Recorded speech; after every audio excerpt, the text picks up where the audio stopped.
Good morning, students. Chapter 7 Pilgrimage Towns. Many places which are famous as pilgrimage center. उस समय ऐसी बहुत सी जगह थी जो कि तीर्थ यात्रा की दृष्टि से एक सेंटर्स थी.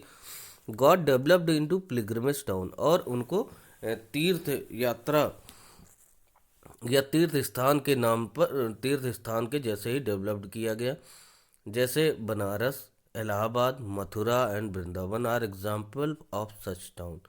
The Dargah was famous Sufi Sant such as Khwaja Muinuddin Chishti at Ajmer, Khwaja Hazrat Nizamuddin Auliya at Delhi attract a large number of devotees.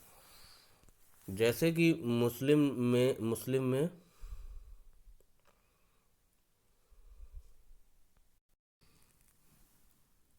जो दरगाहें होती थी, फेमस दरगाहें जो कि उनके सूफी संतों की होती थी, जैसे कि ख्वाजा मुइनुद्दीन चिश्ती जो कि अजमेर में है, ख्वाजा हजरत निजामुद्दीन औलिया की दरगाह जो कि दिल्ली में है, attract a large number of devotee, जिस जहाँ पर बहुत सारे उनके भक्त या जो लोग अपने धर्म को मानते थे वो लोग आते थे.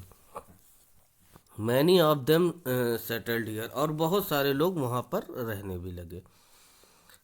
Craft town. Some town developed as craft town as majority of craftsmen lived here and fulfilled the needs of the kingdom and kings and nobles.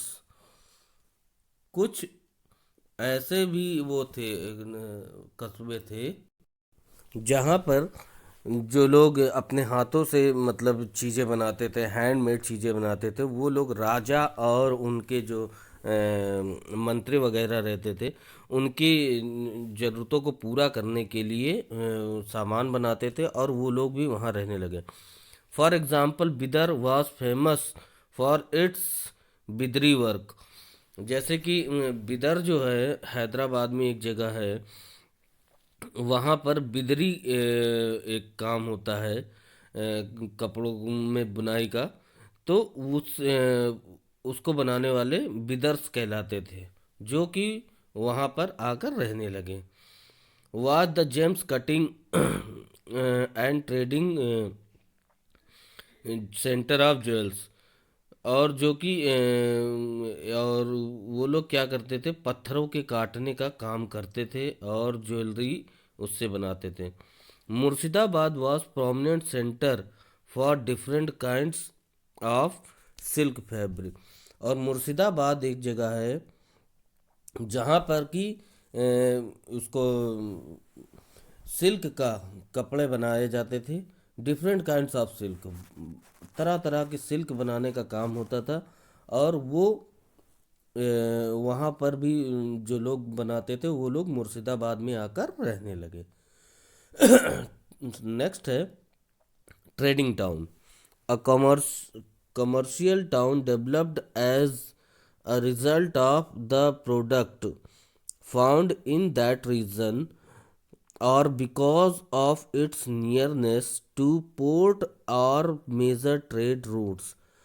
Trading towns वो टाउन्स होते थे जहाँ से कि व्यापार होता था या व्यापार जहाँ पर डेवलप्ड किए जाते थे कि वो ऐसे क्षेत्र होते थे जहाँ से कि आपको प्रोडक्ट मिल जाता था कि वहाँ से आपका नियरेस्ट पोर्ट पास में है, कि भाई आपको सामान विदेश भेजना है तो कम से कम वहाँ से आप सामान भेज सकते हैं. तो उन टाउन्स को हम लोग ट्रेडिंग टाउन्स बोलते थे. Commercial and trading towns were two types, inland towns and port towns.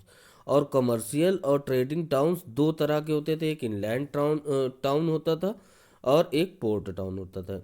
Inland town वो होता था कि जिसमें हम लोग ज़मीन से या रोड से लैंड ट्रांसपोर्ट से ही किसी भी सामान को यहाँ से वहाँ ले जाया जाता था.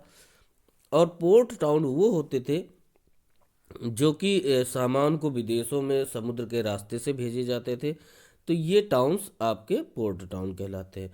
जैसे अहमदाबाद एंड कासिम बाजार वर famous for cotton and silk textile. जैसे कि गुजरात का जो अहमदाबाद है, कासिम बाजार है, ये कॉटन और सिल्क टेक्सटाइल के लिए फेमस थे, मतलब कि सूती कपड़े और सिल्क रेशमी कपड़ों के व्यापार के लिए फेमस थे। Kabul was famous for centre of horse trade, और काबुल जो था वो घोड़ों के व्यापार के लिए का केंद्र था। आपको ये पता होगा कि जो घोड़ा है वो हमारे देश का पशु नहीं है, ये मिडिल एशिया से, यही अफगानिस्तान पाकिस्तान की तरफ से आया था भारत। Hampi, Masulipatnam and Surat were some important towns involved in commercial activities. Hampi, Masulipatnam और सूरत जो थे वो भी इन्हीं मतलब कमर्शियल एक्टिविटीज़ में इन टाउन्स का बहुत बड़ा योगदान था। Hampi and Masulipatnam Patnam and Surat case studies. Hampi was located in the bank of river of Tungabhadra in Karnataka. Hampi जो था वो कर्नाटक के तुंगभद्र नदी के किनारे था। It was the capital of mighty Vijayanagar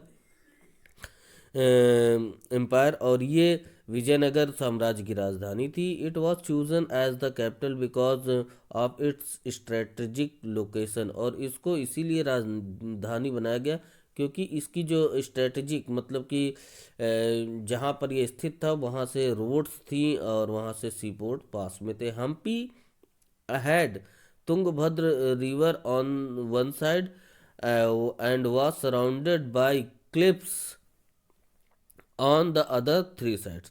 और जो हम्पी शहर ऐसा था कि वो एक तरफ से तो क्या बोलते तुंगभद्र नदी की से जुड़ा हुआ था और बाकी तीन साइड में इसकी क्लिफ्स थी।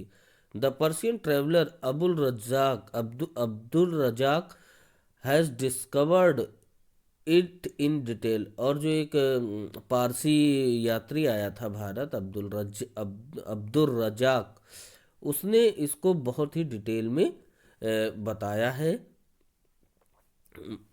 Cotton and spice trade had made Hampi a popular place, और भाई रुई और क्या बोलते हैं ये तुम्हारा मसालों का व्यापार हम्पी में बहुत अच्छे से होता था और ये उसके लिए बहुत पॉपुलर था। In the 15th and 16th century European merchant used to buy these goods from rich markets of Hampi, और ये 15वीं और 16वीं शताब्दी में यूरोप के जो व्यापारी आते थे वो हम्पी के बाजार से इन सामानों को खरीदते थे। Hampi also trades with the Persian Arabia Burma China, numerous islands of Indian Ocean. Traders from faraway lands visited from time to time buy and sell goods। और हम्पी में का जो व्यापार था वो पर्सिया, अरेबिया, बर्मा, चाइना और क्या बोलते हैं इंडियन ओशंस के जो भी द्वीप थे वहाँ पर होता था।